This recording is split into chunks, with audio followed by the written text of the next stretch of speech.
So India T20 world cup win பண்ணிடுச்சு.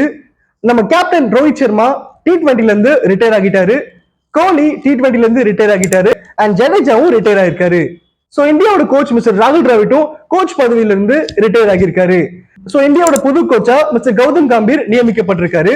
So இந்த டைம்ல இந்தியாவோட புது கேப்டன் யாரு அப்படின்னு சொல்லிட்டு எல்லாரும் அவரா எதிர்பார்க்கிற நிலையில இந்தியாவோட கோச் கௌதம் கம்பீர் நேத்து அதை சொல்லியிருக்காரு. சோ ஃபேன்ஸ் எல்லாருமே ஹர்திக் பாண்டியா தான் அடுத்த T20 கேப்டன் நினைச்சிட்டு இருந்தோம். இல்ல கில்லு தான் கேப்டன் நினைச்சிட்டு இருந்தோம்.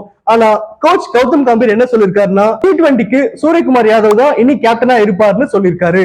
அண்ட் இது இல்லாம டெஸ்டுக்கும் ஓடிஐக்கும் ரோஹித் சர்மா தான் கேப்டனா இருப்பாருன்னு அந்த பிரஸ் மீட்ல சொல்லியிருக்காரு.